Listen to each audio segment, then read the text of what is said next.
Good afternoon. I'm Phil Duxbury, Dean of the College of Natural Science.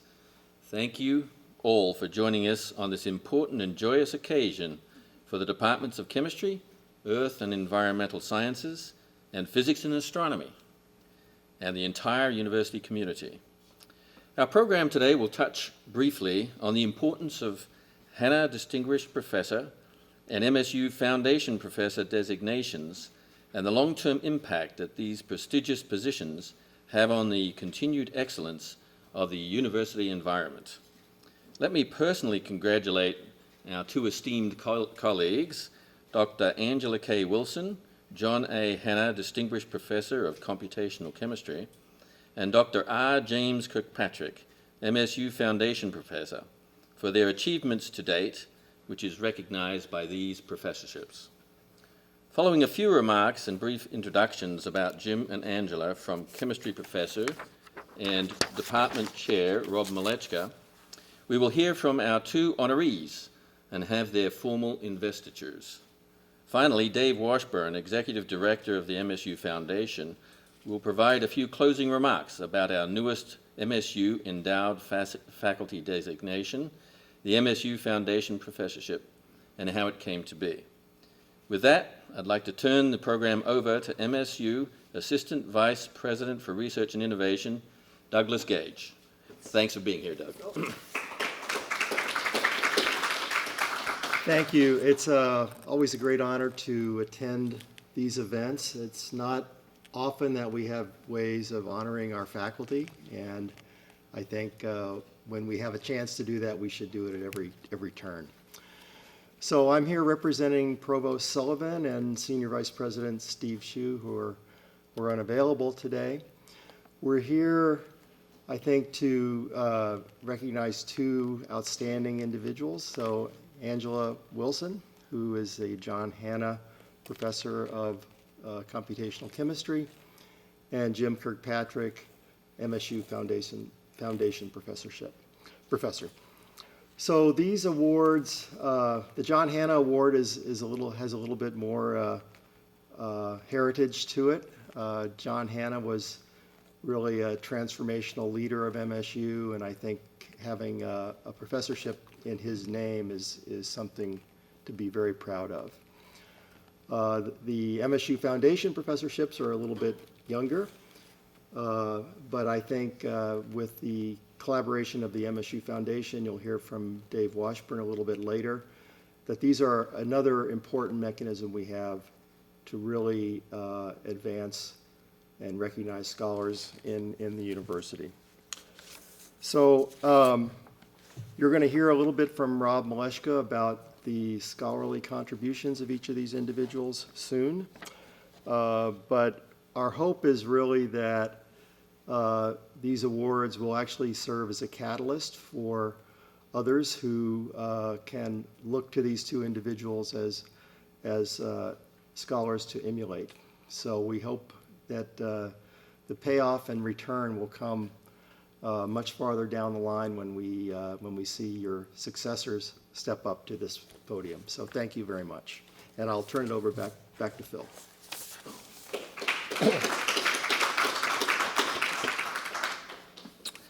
Thanks, Doug, and again, congratulations to Jim and Angela on this well-deserved award. As you just heard from Doug, we will hear from others throughout the program. Named faculty professorships are very important for both the individual and the university. They are the hallmark of every great university and critical to increasing Michigan State's competitiveness nationally and internationally. Endowed faculty positions provide the long-term stability needed for serious and innovative research that is not restricted by the horizons set by specific funding programs. These professorships are awarded to only the most outstanding faculty in the university and are meant to recognize exceptional leadership and research productivity. And both Angela and Jim have a terrific record of research and of leadership, and it's unusual to get the combination of both in our faculty. Hanna professorships are certainly a big deal. They are the most prestigious faculty positions that Michigan State offers, and there are currently only 11 Hanna professorships in the entire university. The bestowing of this professorship to Dr. Wilson will help guarantee Michigan State's continued capacity to enhance its national and international reputation in theoretical and computational chemistry, and ensure that students receive rigorous and rich classroom experiences around topics in this important and growing field. MSU Foundation professorships are also a big deal and a real boon to our ability to retain and attract innovative faculty. These professorships are held by the recipients throughout their academic career at Michigan State and include a 5-year unrestricted stipend. Foundation professors are expected to continue to pursue a program of research at the highest level and to take on leadership roles to enhance the intellectual life of the university. Having Jim as an MSU endowed professor will help guarantee the continued growth of the quality and impact of his research in the departments of chemistry and the Department of Earth and Environmental Sciences, and also in the college and in the broader university in the areas of geochemistry and materials applications, for which Jim is an internationally recognized expert. The impact of these professorships is much broader, though. Having strong faculty members on campus helps us to attract a strong group of students and postdocs, and that ensures that we will have a better chance of attracting the next generation of outstanding faculty. Together, all these aspects help ensure that our future alumni will have the education and experience they need to compete for the best jobs and to lead the nation and the world in maintaining and building scientific leadership. Angela and Jim, we are looking forward to great things and to hearing about what you've already achieved. With that, I'll pass the stage over to Rob Malechka, the chair of the chemistry department. Thanks, Phil.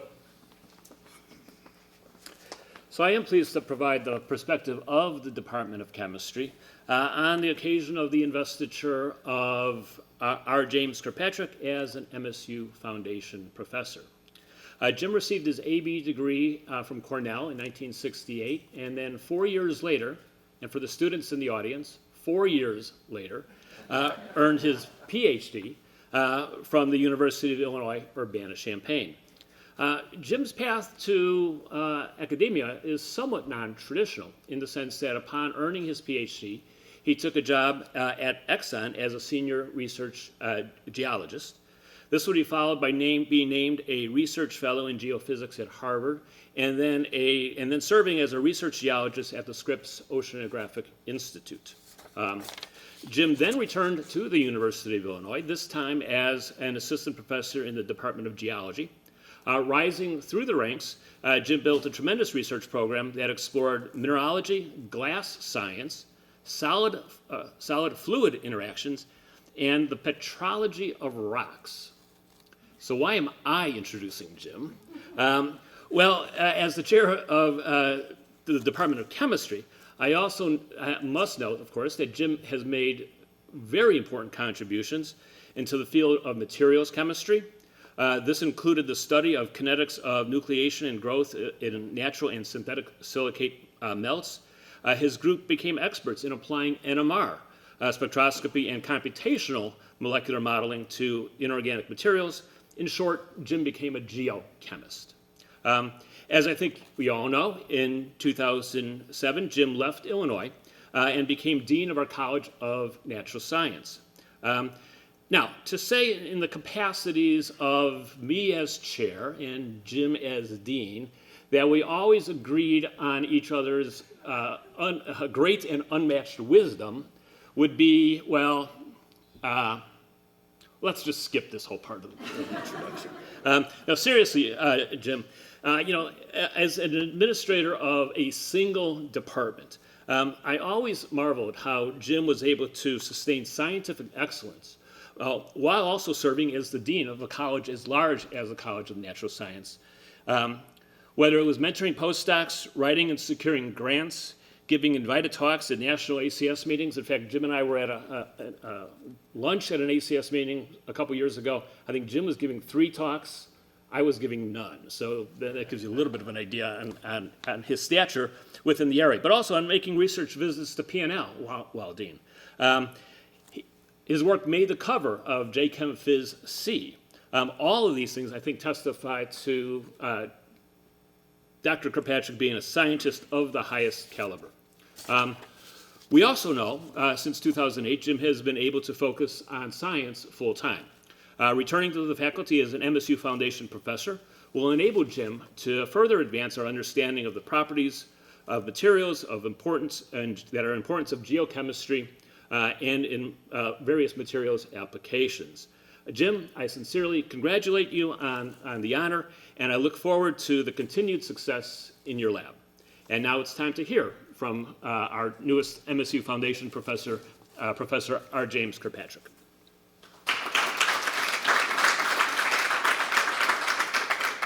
Well, thanks, Rob. Thank you all for coming.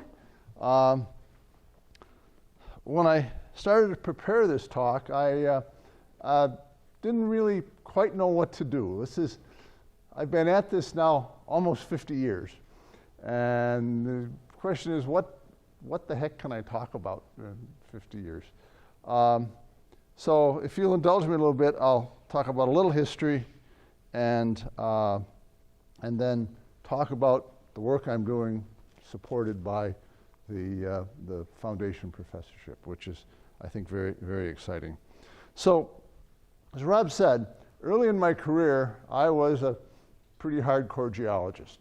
Running around the world, Cyprus and Iceland doing field work, and had a pretty big experimental program in crystallization kinetics. In the early 1980s, there were huge advances in nuclear magnetic resonance spectroscopy that allowed really high-resolution studies for solid materials. And at that point, I was fortunate enough to hook up with a group that was really at the cutting edge of doing this. And the more I talked to them, the more I was convinced that this was really an extraordinary opportunity to make some critical contributions. So, in effect, I did a second PhD. I actually took a bunch of courses, all kinds of study. I knew about NMR, but I didn't know all the details, and spent lots and lots of late nights in the lab, and that way, really got into this. So I'll talk a little bit about that, and then we'll talk about what's going on now. So just for the development officers, I want you to know I put that in purple so that we recognize the color of your operation. It's all for you guys. Okay, so most people here probably know what NMR is. It's the same basic physics as magnetic resonance imaging. And so how does all this work? Well, the instrument itself is a big magnet with a whole bunch of really fancy electronics in that box, those boxes. Fancy stuff. So that thing's taller than a person, typically. And then you take a sample, put it in these little teeny tiny sample holders, put that in this thing here, which spins it at, the experiments we do, spins it much faster than a dentistryl, and there's all kinds of fancy radio frequency electronics in that too. This then fits in the top of that. That thing goes in the magnet, and then we collect the data. So basically, what is it we're doing? We're taking a rock or a piece of glass or whatever biological sample. We're putting it in a magnet. We're making it a radio transmitter. We're detecting the signal from that radio transmitter, and it's going to tell us about the arrangement of the atoms, molecules, and the structure, and how they're moving around. And every time I think about it in those terms, I think, how amazing is that? That something like that can be done. So I love this stuff. So there were in the early 80s there were several groups around the world working on these class of problems. And, oh, yeah. So, what's the data look like? So, there's some NMR spectra. And that axis there is basically frequency. And this is chemically useful because the frequency of this quantum phenomenon called spin is modified by the local chemical bonding environment and also how the atoms and molecules are moving around. So the chemical bonding environment spreads that frequency out over some range, and that's what we get.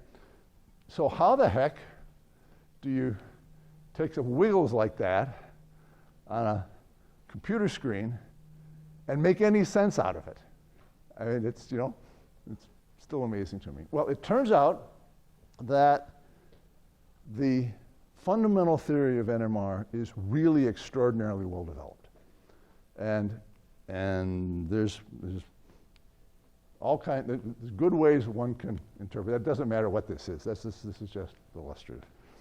So the theory is very highly developed, and one can extract lots of information. There's also a very large empirical database from different kinds of samples that we and others have contributed to that help with that interpretation. So we get something like that, and you'll see a bunch of them, and we make some interpretations. So we and several other groups around the world started just studying these materials, and we made quite a lot of contributions to understanding sort of basic mineral structure. And this is just, again, this is illustrative of solving a long-standing problem about the structure of mixed layered clays. But again, you can take something like that, that's the spectrum, and really extract very useful information. Okay? So we did a lot of that with just fundamental kind of aluminosilicate chemistry, I guess. We also did a lot of work on glasses. And we actually sold this to funding agencies on the basis of understanding glass structure early on. Initially, it was all aluminosilicate glasses related to geochemistry, crystallization of lava and magma, which is what we were working on at the time. But that dragged us off into studying basic glass science. Lots of issues there. Those are aluminosilicate glasses. There's some aluminum spectra. We learned a lot about their structure. We started working on a whole bunch of technologically important glasses. This is just illustrating some aluminophosphate glasses. Those things have very high thermal expansion coefficients used in glass to metal seals. This was actually collected using laundered Star Wars money back in the 80s. So why do we want to understand the structure of stuff like this? Well, mostly chemists in this audience, you already know. Understanding the fundamental structure of material and its relationship to the properties is really lets us provide a scientific basis for understanding those properties, but also predicting the behavior of the properties, say, as we modify composition. And that's what happened with these aluminophosphate glasses. We did a lot of work on aluminoborate glasses, Pyrex kind of stuff, mostly for nuclear waste applications, and lots of other things like that I think took us all different kinds of directions in understanding natural materials and technological materials.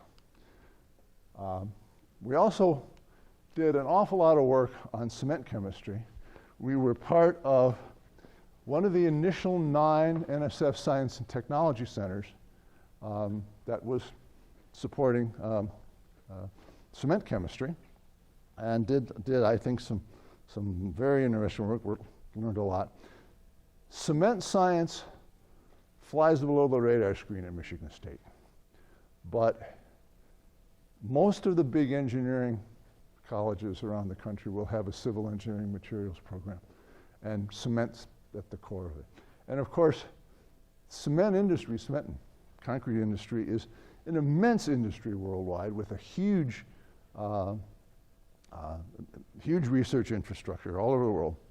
And our contribution, based on silicon NMR data that look like that, was basically the fundamental understanding of the, call it molecular scale, crystallographic, unit cell scale structure for the variation in the composition of this stuff that called CSH, which is the main binding phase for cement and concrete.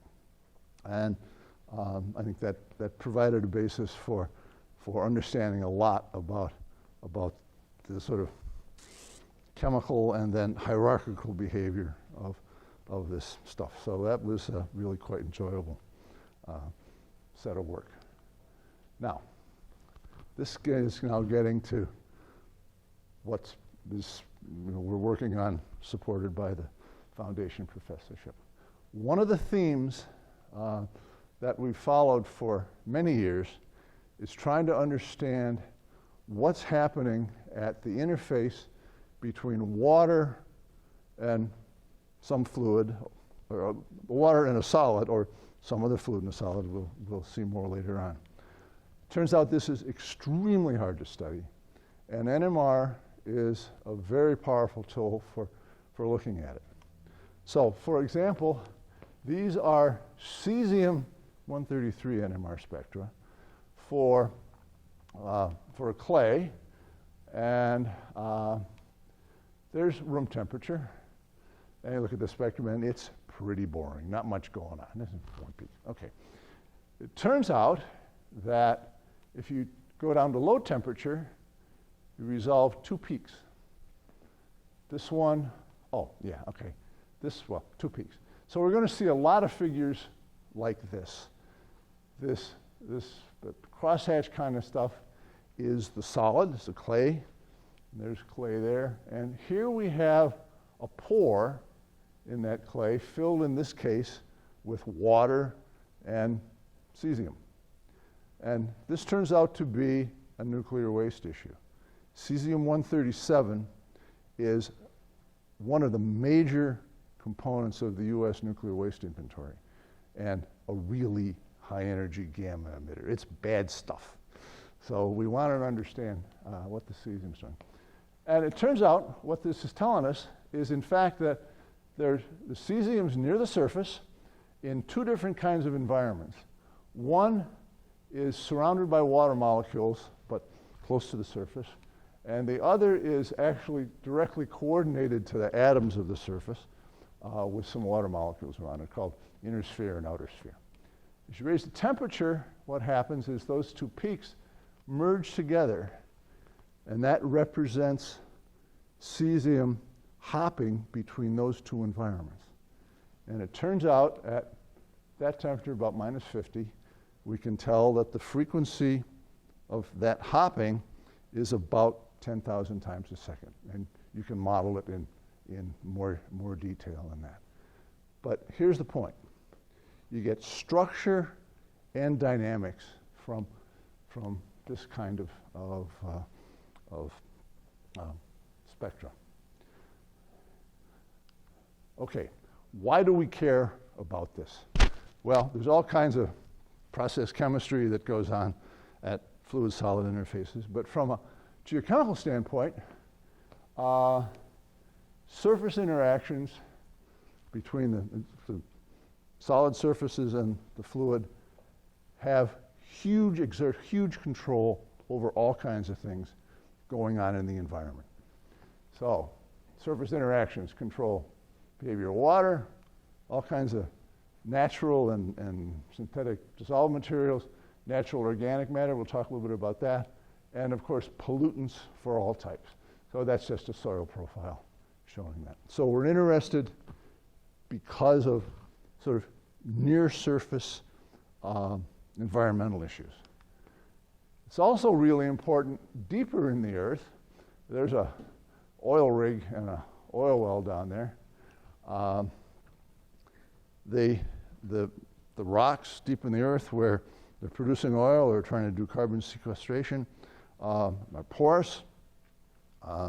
And again, the interaction of the fluid in those pores and the rock really controls a lot of things. So it's a relevant situation. Oil and gas reservoirs, CO2 floods, hydrofracking, whether you like it or not, geologic sequestration.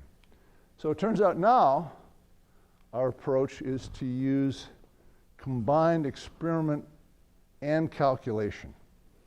And I want to talk a little bit about how these is the core of the talk here, how calculations work with the NMR to resolve some of these issues, and really where we're taking that with support from the Foundation Professorship. Okay, ignore those equations. The computational methods we use are mostly molecular dynamics type calculations, very different than I think what Andrew's going to talk about in a bit. But we use it because we want to understand the complex cooperative behavior between the surface, the fluid, dissolved species. We want to understand it through time, both structure and dynamics. So we use this molecular dynamics method. People go to war over the details of all this, but fundamentally it's pretty easy. You have a computer, and in that computer you build a box. You put a bunch of atoms and molecules in the box. You give those atoms and molecules some properties, charge, and that kind of stuff. Shake it up and let it go, and provides you all kinds of information about structure and dynamics. And I want to introduce Naresh Loganathan. Naresh, raise your hand. He's the guy in our group who's really responsible for most of this. And one of the things that the Foundation Professorship does is support Naresh. So it's really critical to this whole research program. So we do computational modeling. As Rob alluded to, we do most of our NMR at the Pacific Northwest National Lab, a place called the Environmental Molecular Sciences Lab, which has a truly amazing NMR facility. It's a national user facility. You write proposals to get time like you would for a telescope. We've been very successful.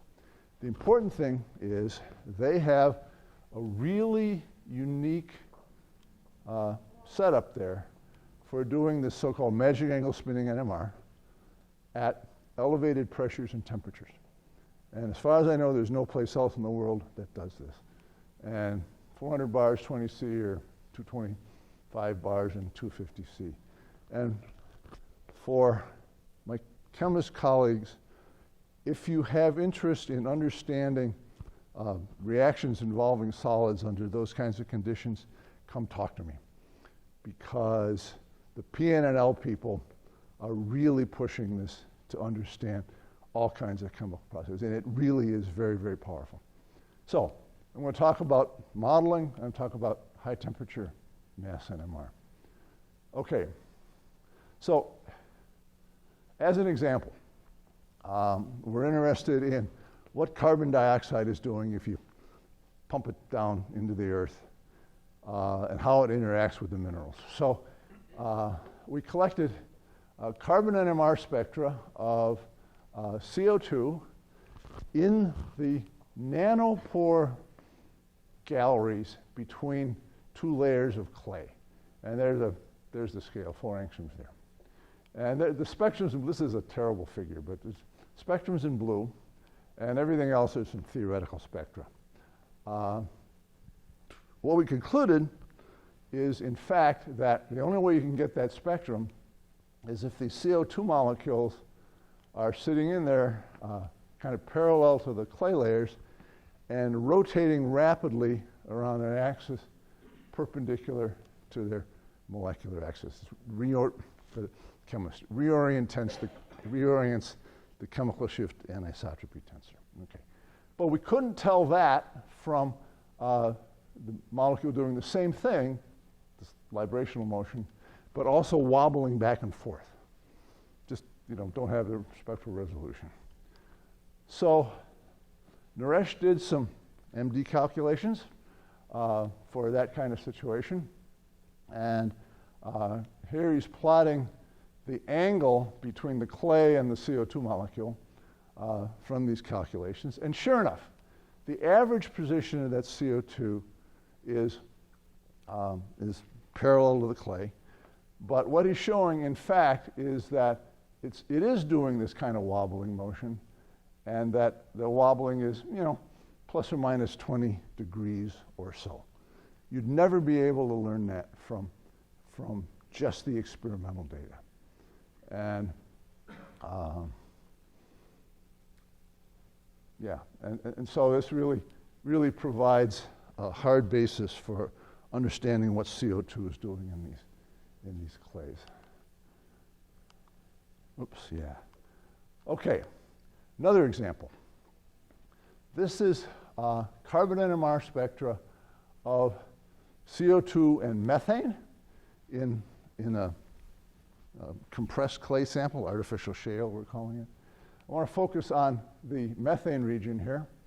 You just put methane goes into the inner layers too. I never believed it would do it. It does. And we see two resonances. This one here is methane, that's natural gas, in those inner layer galleries of the clay. And then this peak here, that the breadth represents methane that's exchanging between those inner layer galleries, and I said macropores is really the bulk space in the rotor. Okay, so if you're going to pump CO2 down into the earth, there's methane around, what's the CO2 going to do to the methane? Well, we did that experiment at high temperatures and pressures. And what happens is the methane peak changes its position, becomes a lot smaller. Methane's being replaced. And this peak over here that represents methane exchanging becomes narrower. Much less methane exchange going on. So what do we say is that CO2 forces methane out of the small pores into the larger pores and decreases the rate that the methane's exchanging between those two environments.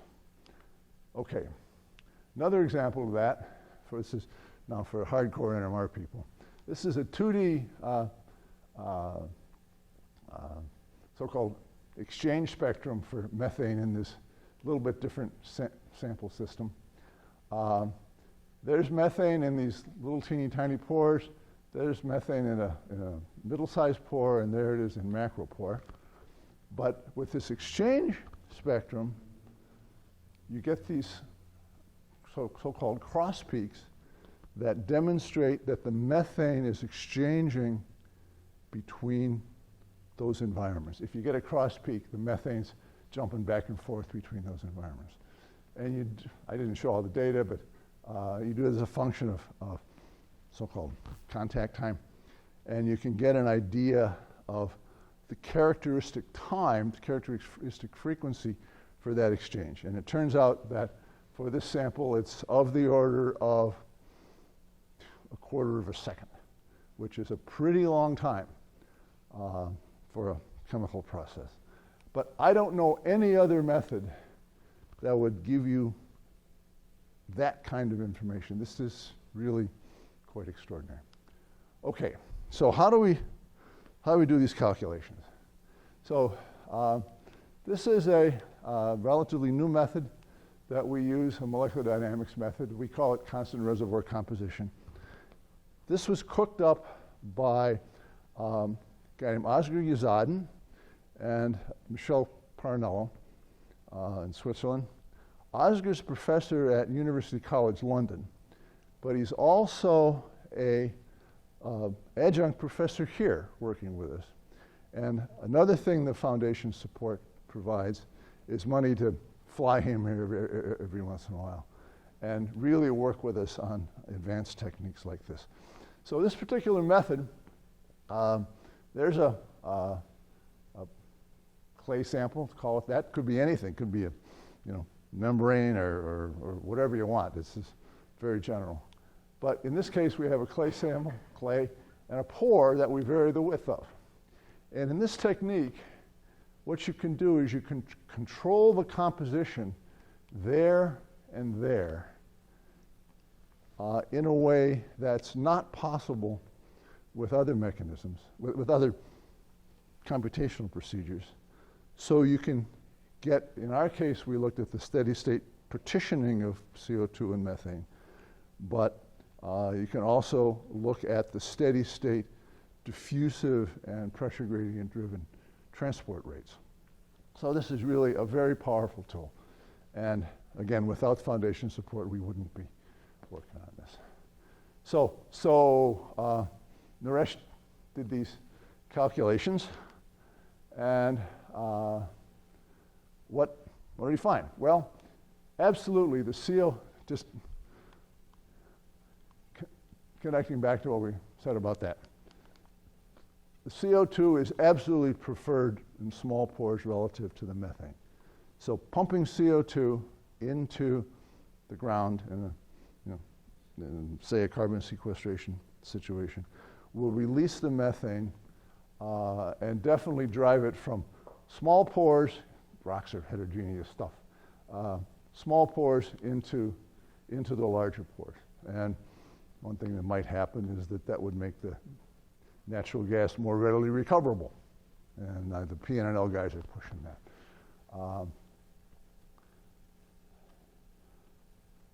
So once again, these calculations really support, they really help interpret the NMR results that says, yes, CO2 does drive methane into larger pores. And we also talked about exchange rates.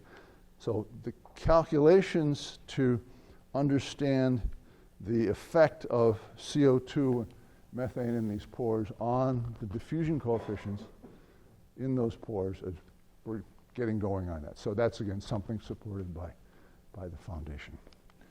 Okay, so just a couple other set of themes that our group's working on, again, supported by the foundation. We're very interested in the interaction of mineral surfaces and natural organic matter and other organic pollutants in the environment. And here's just a snapshot from an MD simulation.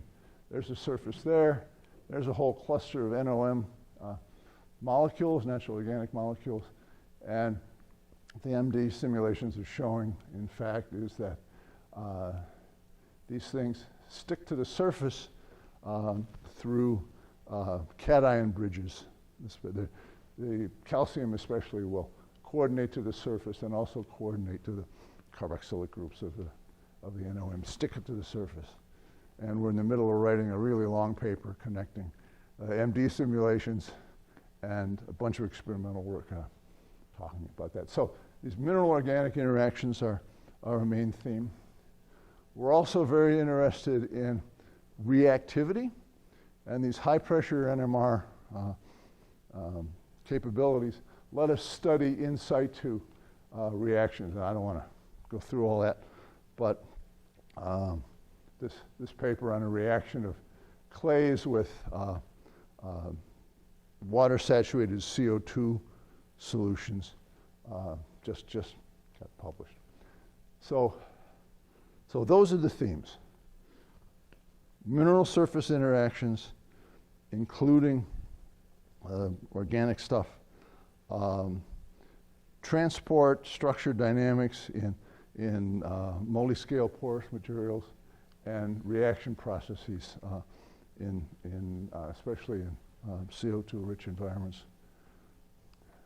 Finally, the last thing that this foundation supports for is that let me put together a symposium for next spring's ACS 40 years of high-resolution NMR spectroscopy of inorganic solids. And we just got all the abstracts in, and we're probably going to have 2 days worth of talks looking at sort of a bit of the history of all of this, and also looking forward to where NMR is going to be useful in understanding inorganic systems going forward. And again, we wouldn't have been able to do that without the foundation professorship. So thank you.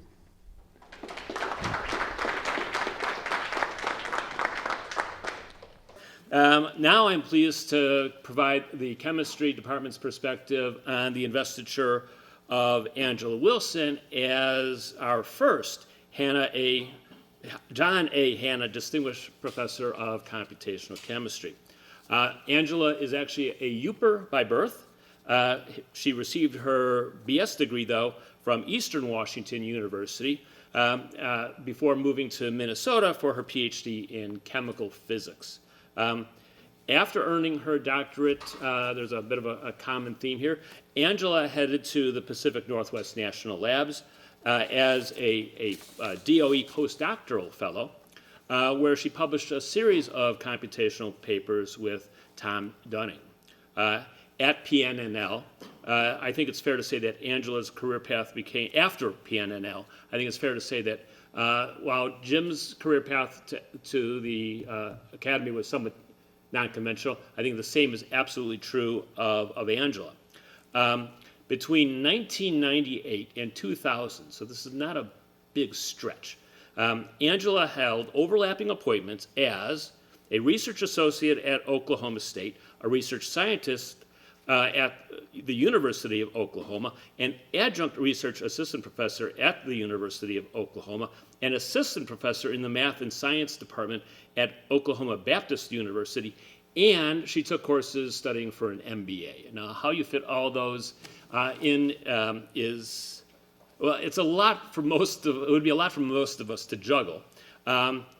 But Angela isn't most of us when it comes to juggling multiple assignments. This was certainly proved true when she began her first tenure stream appointment as an assistant professor at the University of North Texas, where not only did she rise through the ranks to become a Regents Professor of Chemistry, but she was also instrumental in the rise of UNT's stature in the area of computational chemistry. In addition to publishing well over 100 papers at UNT, Angela also founded and then developed a university research center that ultimately would involve over 100 personnel and brought in a third of UNT's external funding. Now, that combination of science and leadership certainly was catching the attention of others, and that included certainly us. And then we began to recruit Angela to MSU, and I think it's fair to say that being able to offer her the John A. Hannah Professor of Computational Chemistry was absolutely essential to us being able to recruit her to MSU. We were able to do that. We recruited her to MSU, and then she immediately left. She left to become, well, she didn't really leave MSU. She left East Lansing to become the director of the chemistry division at the National Science Foundation. By design, this was only a couple-year stint, and in 2018, Angela returned to campus full-time, where she's already provided a leadership role in a variety of applications. Again, Angela, I want to congratulate you on being named chemistry's first John A. Hannah Distinguished Professor. Just as, I think, Doug, you stole some of my thunder here, because just as John Hannah, his vision and his leadership transformed MSU, I look forward to seeing you make transformative contributions to MSU through your vision, your leadership, and above all, your science.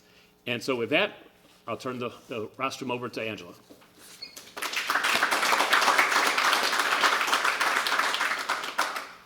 Well, first of all, I very much thank the Provost Office for the opportunity to be a foundation professor. That has been really key, as Rob said, to recruiting me here to MSU. I certainly want to thank the College of Natural Sciences for honoring me today, and I also thank Sarah and the rest of the NatSci team for putting this together. Appreciate it. So today I'm going to talk a little bit, I'm certainly going to talk about my research, but I think in terms of putting research in perspective, there's a lot of people behind that research as well, and I think it's so important to acknowledge them.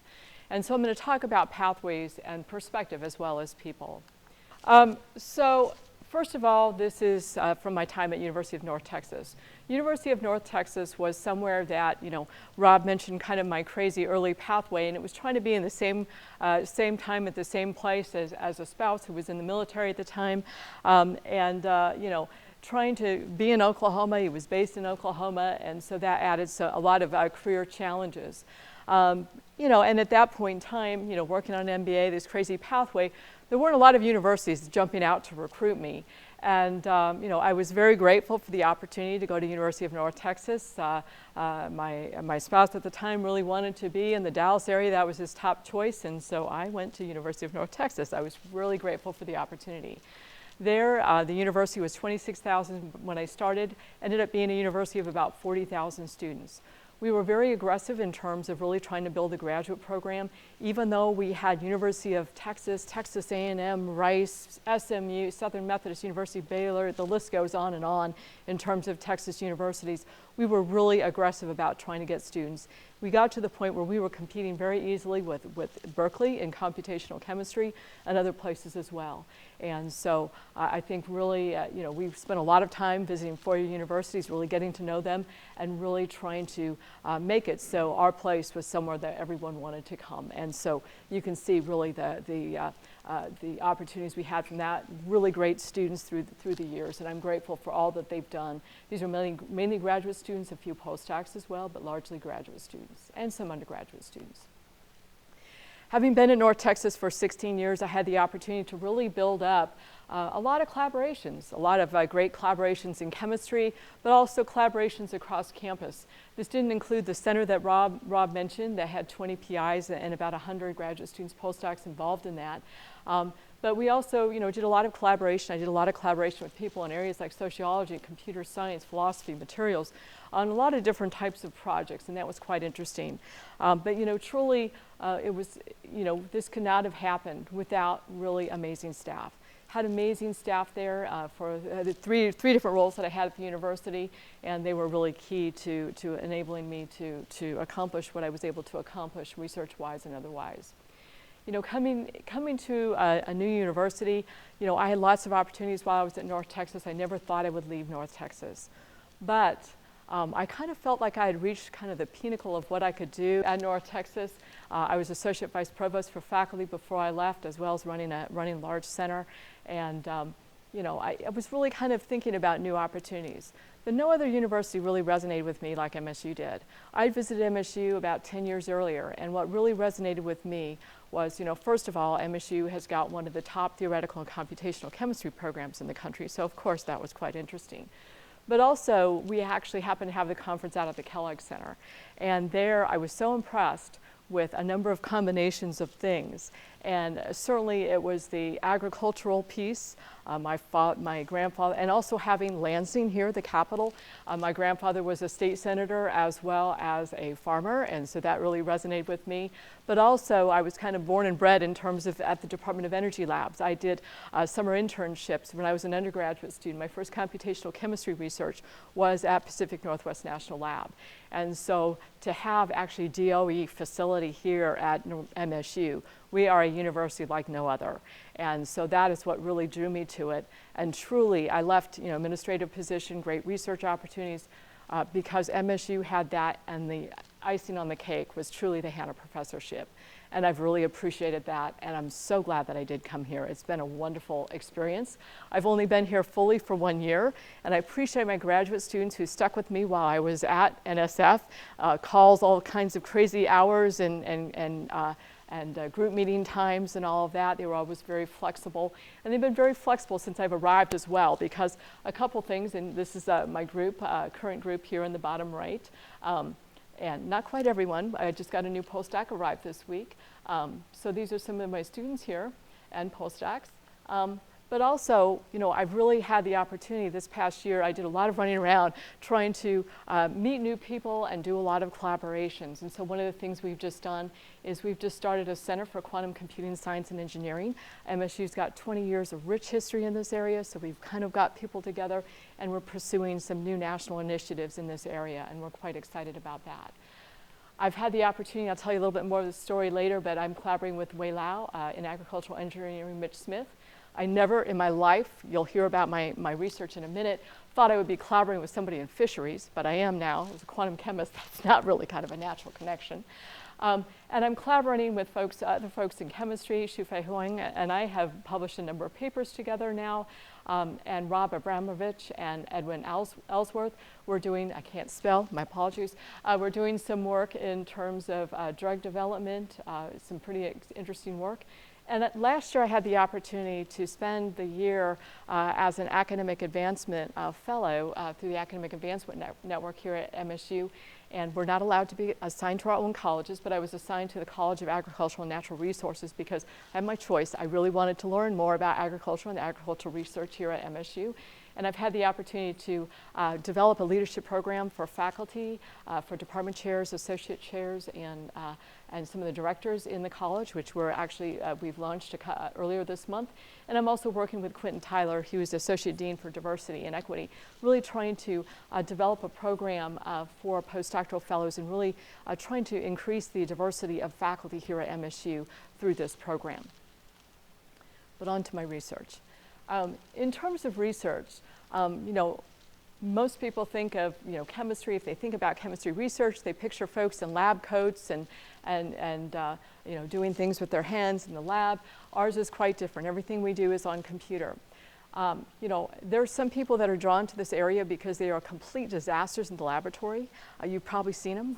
You know, for those of you who've taught general chemistry lab ever, you've certainly identified those students quite readily, and some of my colleagues have gone into this field because of that.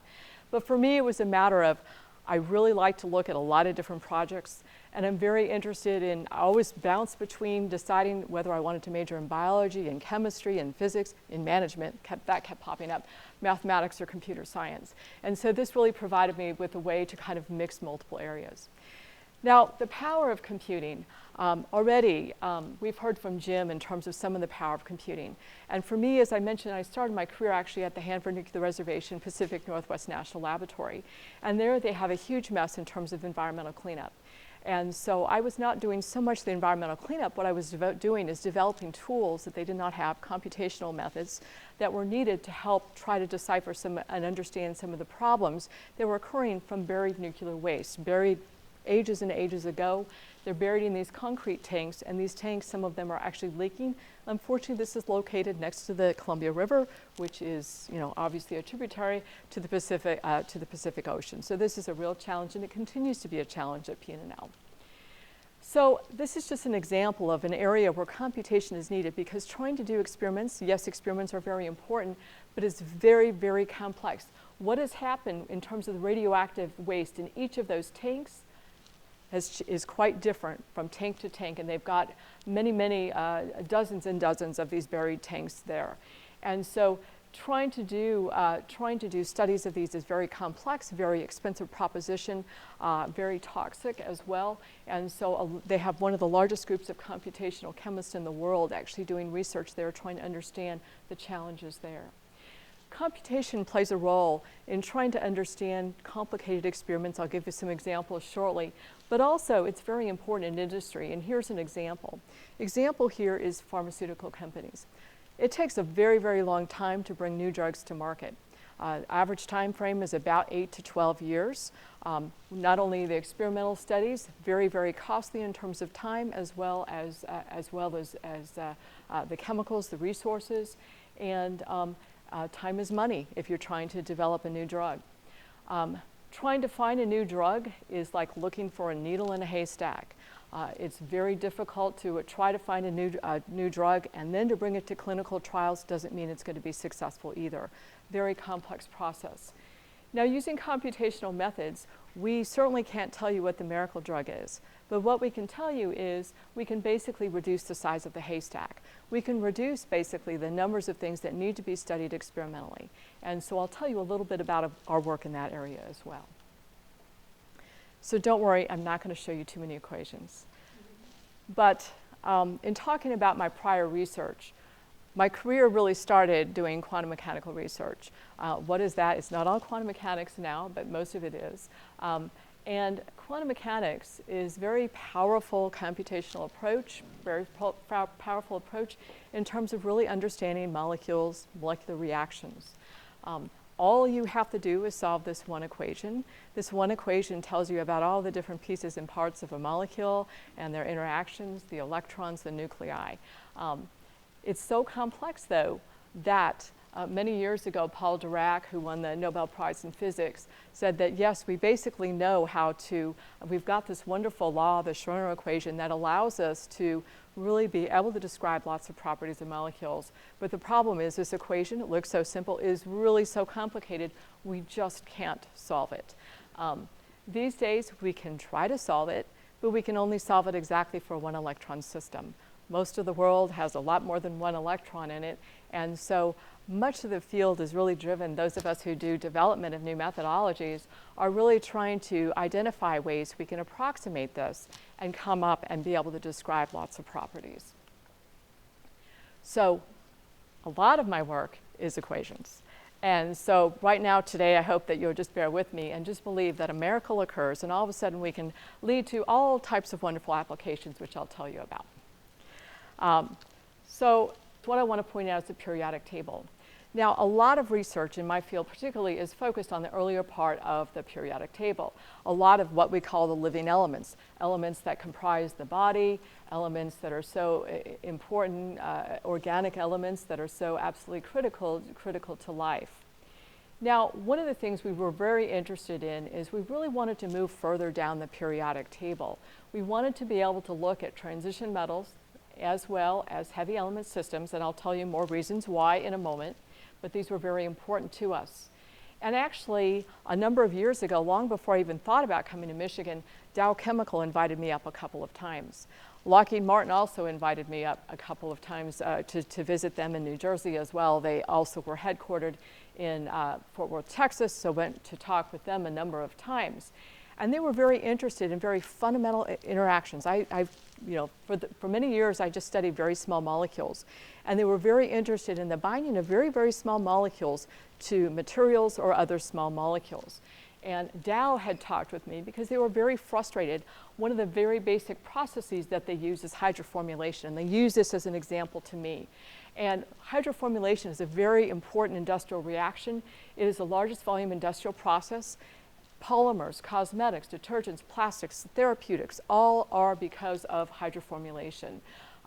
But they were very frustrated because you need to have very good descriptions of the energetics. My group does a lot of work trying to describe energetics. Energetics are important to determine whether or not a reaction happens, whether or not a process occurs, and whether or not, at what pace basically it occurs at. We need to be able to describe, this is actually a good description. We try to get things within energy predictions within 1 kcal per mole. It's basically an order of rate. You want to, if you're partnering with people and doing experimental work, you want to be able to tell them that yes, you can get this reaction done in your lifetime rather than it's never going to happen. They want to know if a process is going to happen in 100 years or 10 years or a year or a day or a second.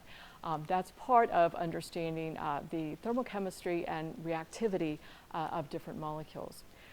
Through the years, my group has done a lot of work trying to understand reactivity, trying to describe molecules, developing methods and approaches to do that, how to describe how you break apart molecules, as well as we want to describe transition metal and heavy elements, which I'll talk about in a minute. We also wanted to have methods that are actually quite practical and accurate and efficient.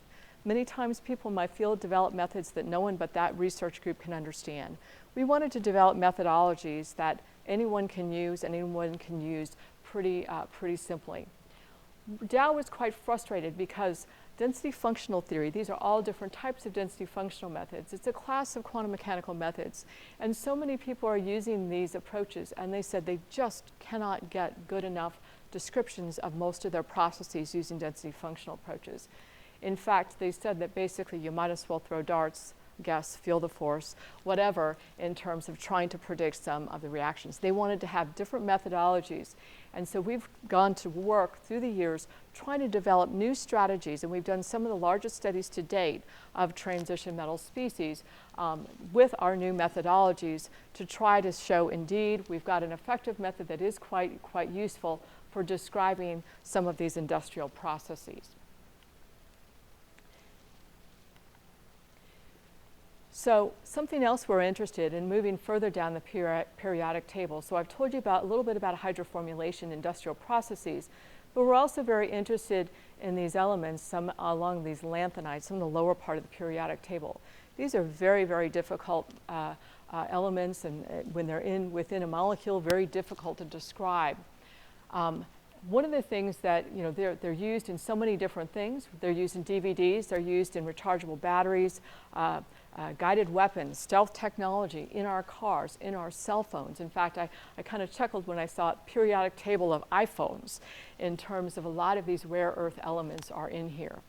One of the challenges with these rare earth elements is the fact that even though they are not the rarest, this is basically abundance of elements in the world. One of the challenges with the rare earth elements is that even though they are not among the rarest of metals, they are pretty rare because most of them are produced in China. And so, we use them in our iPhones. They're hard to recycle. They're hard to replace. We don't know exactly best ways to replace them or to reuse them. We actually ship our iPhones over to China to try to have these elements separated. And so we really need to do a lot of work to try to better understand how to replace, how to recycle, and how to reuse these types of elements. So we're doing a lot of work in these areas, and some of the methods we've developed very recently are methods that are actually quite effective for the lanthanides and the actinides, these lower element species. And so we're actually going to be doing some work with Los Alamos on nuclear waste, dealing with some of the new methods we've developed. So another area we're involved in is looking at basically what happens over time to different types of processes. We're very interested in things like solar cells. Solar cells, unfortunately, utilize some of the rarest of metals here. They often use ruthenium. If you're looking at some of these dye-coated solar cells that are actually quite useful. I'm not going to go through all the processes here, but one of the challenges is we need to use something that is actually much more abundant, and so we would like to use something like iron. One of the challenges is that the processes are so complex that we really needed to have new methodologies to use to be able to describe them. So we're doing some work in this area, looking at alternative pathways to things like dye-sensitized solar cells and trying to replace ruthenium with more earth-abundant solutions like iron. But also something that we're doing with some of these quantum dynamics methods that we're developing is, I just brought in Song Wang, who just arrived last week actually, and we're going back into the main group. And one of the things Jim had mentioned was methane. We're looking at methane a little bit differently. We're looking at the conversion of methane into more accessible chemicals like syngas, methanol, ethylene is some of the work that we're going to be doing. We're also doing some work related to quantum computing using some of these methods as well. So the quantum mechanical methods is a little hard if you're not a specialist in quantum mechanics to really kind of grasp all that we are doing. But we're also doing things on, I would say, a much more practical side as well, more practical to the general public. And one of the things we've been doing is we've been doing a lot of work in drug development. About 8 years ago, I was approached by a pharmaceutical company, Reata Pharmaceuticals. Reata does a lot of work in looking at different types of anti-inflammatory diseases, and actually, if you're looking at stock, their stock started off at 29. I never bought it. It just hit 200 this week. I wish I had bought some. So we've been partnering with them now for 8 years. I said, I've never ever, when they approached me, I said, I've never done any work with proteins. They said, would you be willing, if we gave you a postdoc, would you be willing to try? And I said, yes, indeed. And so they continue to support my group now for 8 years. But some of the things we've been looking at are, they're called NRF2 activators and ROR gamma inhibitors. And we're looking at a number of different types of diseases. In fact, early next year, they should have the release of the very first drug for chronic kidney disease. It's in the final stages, clinical 3 trials. It's doing very, very well. And this should help out patients who basically are facing dialysis and beyond. And so this is something we've been doing. But this has really sprung off some new opportunities coming here to MSU. One of them is we are looking at now, in partnership with a couple of other faculty here at MSU, we're beginning to look at tuberculosis. And Sima is a new graduate student in the group. I should mention Yuchigan, who also has done, he's done a lot of work in terms of Riata. So we're doing, one of the things with tuberculosis, of course, it is a leading cause of death by infectious disease. And one of the challenges is the treatment cycle is really daunting. The treatment cycle takes at least 6 months, and it's many different steps of antibiotics, and it's got very serious side effects. And so new pathways are needed, so this is something that we are looking at. We're also doing a lot of work in terms of structural functional relationships, inhibitors, signaling pathways, lots of different steps that are needed and important in terms of drug design. So this is something that's new, completely new for us. And I want to thank my colleague who's sitting in the back for, it's always great to get to know people in the community as well who are, my colleague's an environmental engineer, and so he was asking me, do you know anything about PFAS? And it was like, no, I don't know anything about PFAS. PFAS are per and polyfluoroalkyl substances. If you watch even the local news, I guarantee that you probably hear something at least twice a week about PFAS, okay? Couple things about PFAS. Here's a couple of quotes. New drinking water crisis dwarfs Flint tragedy. Another one just came out yesterday. Landmark class action over PFAS contamination in Australia announced by Erin Brockovich. I'm sure you've seen the story about Erin Brockovich many years ago, where basically she had discovered a lot of people were having issues, significant health issues, contamination of basically from chromium-6 compounds by PPG. And she was, of course, got to basically a class action suit. She's doing the same thing now with PFAS contamination in Australia, and there's now over 40,000 people involved in the case. I'll tell you more about it momentarily, but DEQ here in Michigan, I know they've changed their name now, but basically harmful PFAS might contaminate more than 11,000 sites statewide here in Michigan. Now, one of the things you see often in the news is when they talk about PFAS, they talk about how it's really because of this firefighting foams. They look at a lot of military bases that have been closed down, and they say, oh, it's the firefighting foams. What these substances are, there's over 4,000 different PFAS-related substances. What they are is basically a carbon backbone saturated with fluorine compounds.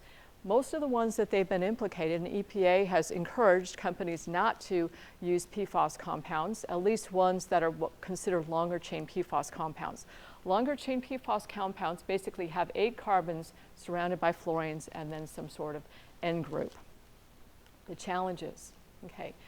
So first of all, let me tell you a little bit more about where they're found. So yes, they are in firefighting foam.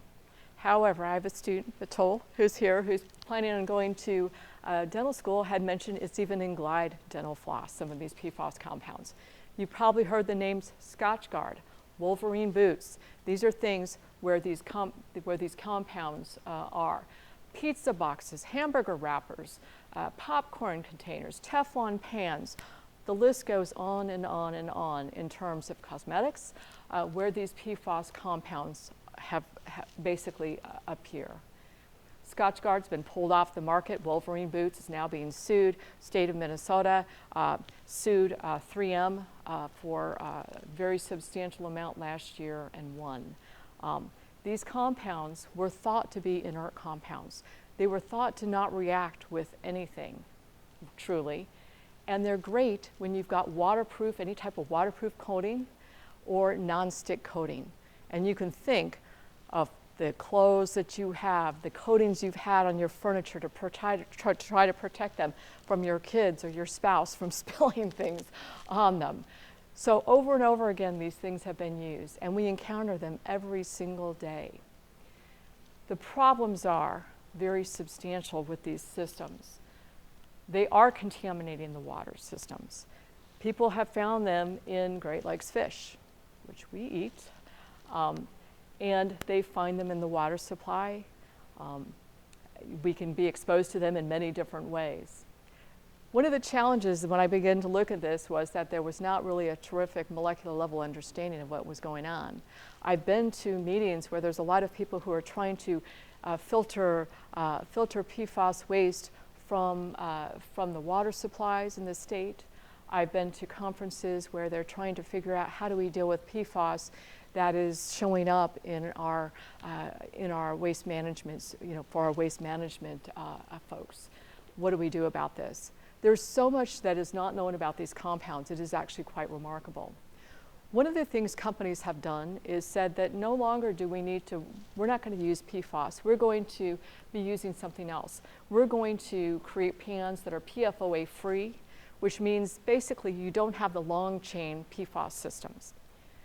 They replace them with short chain ones. One of the most common ones is Gen X, okay? So we've done some studies, and the problem with these is that they can lead to basically cancer, development issues, thyroid issues, oxidative stress, lots of different types of problems. Challenge here is we begin to look at what happens with some of these replacement compounds over here. Are they as toxic as some of these other compounds? And the answer to that is mighty close. And these are the systems that people are using around the globe as replacement compounds. And some countries have not gone to the point where they're using replacement compounds. I don't know if there's an answer. We've got 4,000 compounds to study. I've got a whole army of students and postdocs now working on this, because these are things that we need solutions for, and we need solutions for quickly. We don't know how to deal with all of these. We don't know how are there ways to mitigate it? What are the best ways to mitigate it? So this is something that we are working quite hard on now, from both quantum mechanical methods as well as some of our drug design approaches. Something else we've worked on through the years is CO2. This is my last story here. We've looked a lot at CO2 in terms of greenhouse gas, and we know that there are some potential implications in terms of climate change. And of course, we want to think about, are there ways to sequester it, to utilize it? Through the years, we've looked at a lot of different things. We've looked at, based upon, we were able to really use some of the strategies we've used for drug design, studying proteins. We've used them to really look at CO2 binding sites in proteins. One of the things we did was we took a look at rubisco. Rubisco is basically a type of plant, a plant protein, where basically it's really estimated to be the most abundant protein on Earth. And what's great about it is it can basically absorb some of the CO2. It basically fixes some of the CO2. But it really can't keep up with the amount of CO2 that is created worldwide. And so one of the things we wanted to do was try to understand, okay, so how does rubisco actually, how does it handle CO2? How does it go into CO2? How does CO2 go into the plant protein? How does it come out? And so we used a lot of different drug design approaches to study this. And then from that, we could use a pharmacophore approach, which is basically a drug design approach, to try to look at other pockets and other types of proteins to see what other types of proteins, can we genetically engineer proteins that might be useful in terms of absorbing CO2. So we've done work in that area. We've looked at many different strategies to try to absorb CO2, metal organic frameworks. We've done a lot of looking at homogeneous, heterogeneous catalysis, looking at different strategies for CO2.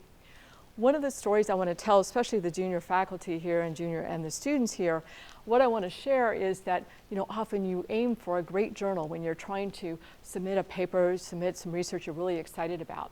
We had submitted some of this work to the Journal American Chemical Society.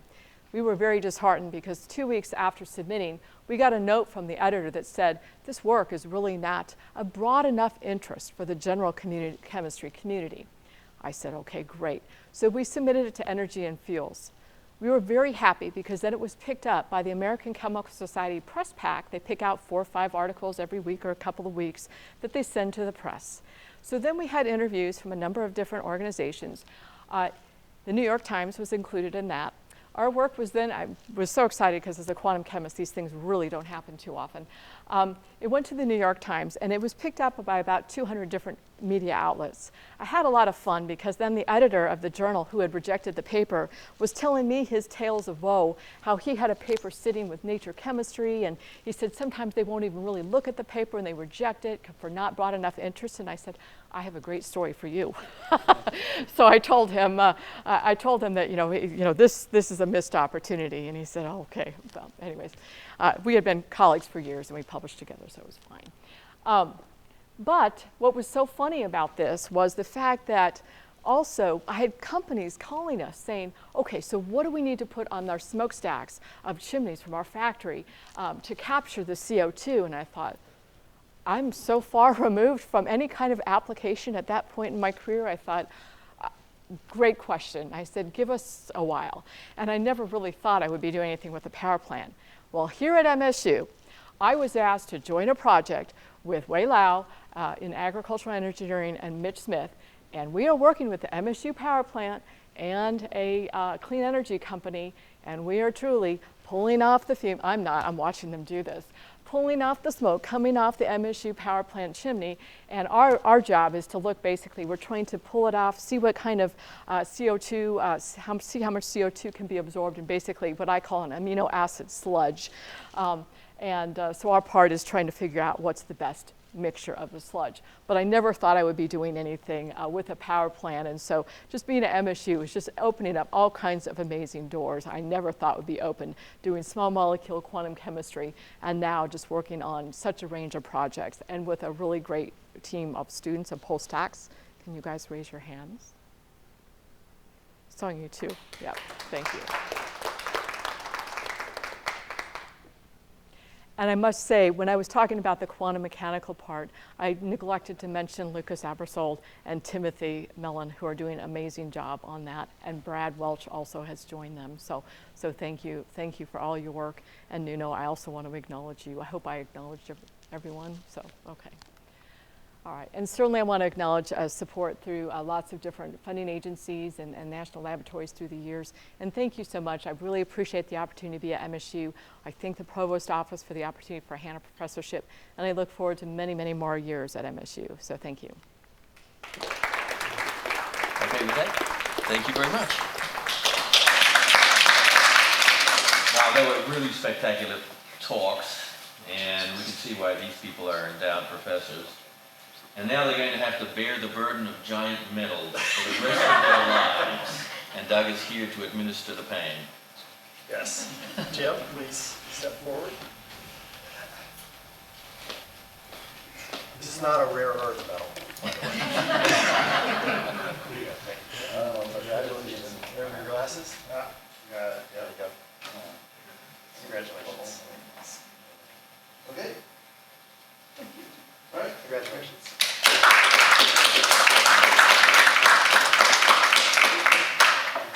One more. Yeah. Yeah, old habits die hard. Okay. More. Thanks. And Angela?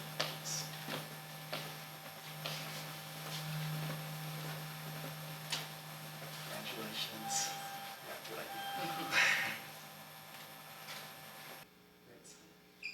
Fix your hair.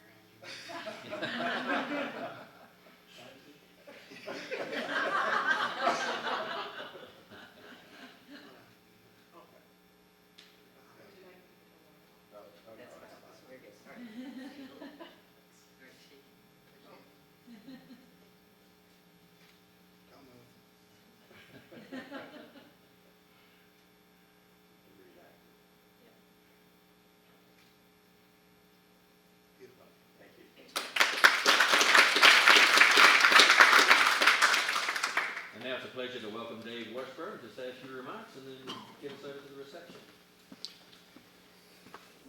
Thank you, Phil. Thank you very much.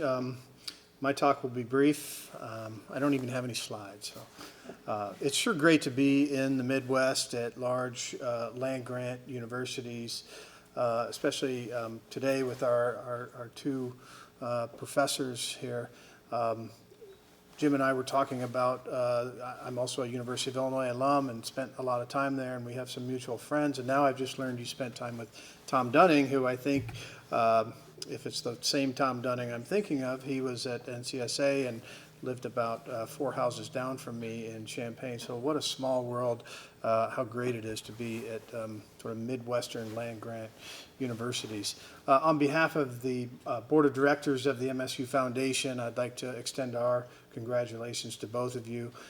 We were formed in the very early 70s by Dr. Clifford Wharton. So we don't go as far back as Hannah, but we still have a little bit of heritage here. And so how apropos that we're sitting in the Wharton Center for this event.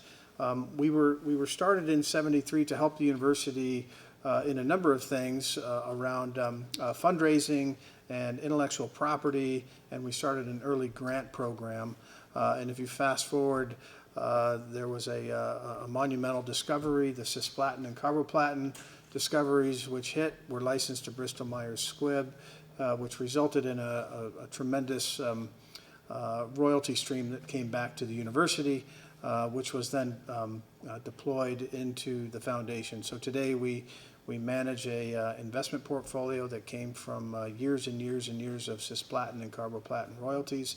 And we still have that grant program today. I think since 1974, we have granted back to the university $325+ million of income that we have made off of the cisplatin portfolio. We also are engaged in a number of technology commercialization things. We have a group called Spartan Innovations, which is a venture development group. We have a venture fund for folks who want to commercialize their inventions called Red Cedar Ventures. And then we also have a real estate apparatus that we set up. We have about 110 acres south of the University Club where the new McLaren Hospital is being constructed. We also manage a number of different labs. We have an incubator, for example. We just opened a laboratory in Meridian Township over by the Ellison Brewery, if you know where that is, or it's by the Whole Foods. We bought a 20,000 square foot chemistry lab that was once owned by the Huntsman Chemical Building, and our company, and we turned it into a wet lab incubator, which we just opened last month. So entrepreneurs that need chemistry spaces, we now have a facility here in East Lansing, so our entrepreneurs don't have to run off to Kalamazoo or heaven forbid Ann Arbor or Detroit or Grand Rapids to have a home for their company. And so that's a little bit about what we do at the foundation. But as part of our grant program, we're very fortunate to use some of the resources to give back to help these foundation professorships. I think we're up to 40, maybe 41 now, I can't remember. But it's one of our most important programs and one that our board is very excited to continue to fund. And so on behalf of them and our whole staff, congratulations to you both. And I think that wraps up my comments. And Val, any photos for the folks up front are going to do photos, and the rest is food, correct? Thanks. All right. Thank you very much.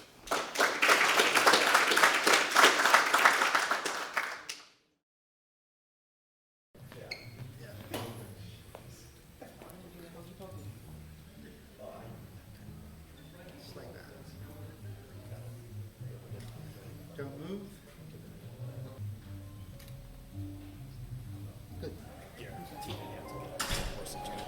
Yeah. It's good. Doug, hands on the side. Straight up. There, fill that space.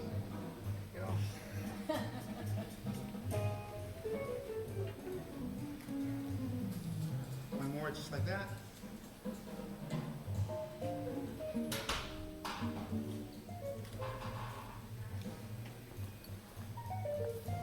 guys look good. Good work. Thank you, everybody. I hope I mentioned everyone. You did? Did I mention? I did mention. You did, yeah. Okay, good. Oh, I'm sorry. Sorry. Yes, I forgot about that. Thank you for coming, really appreciate it.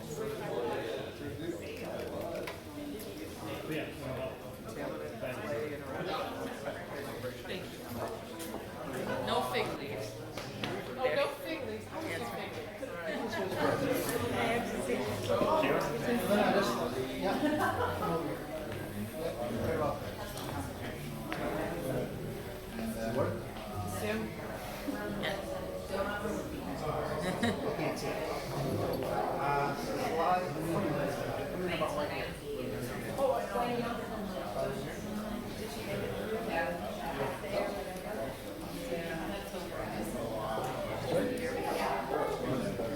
Fill that space between you. Make sure you're touching.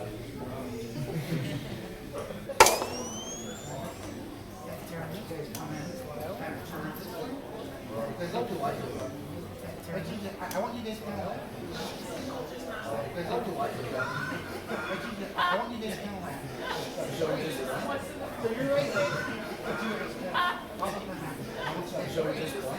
So you're right there.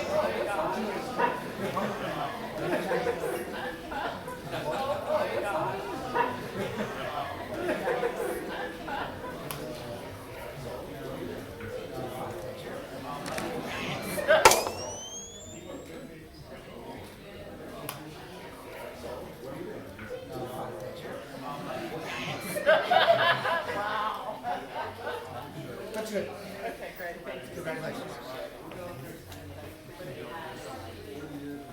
We forget the biggest number on us. You might as well play.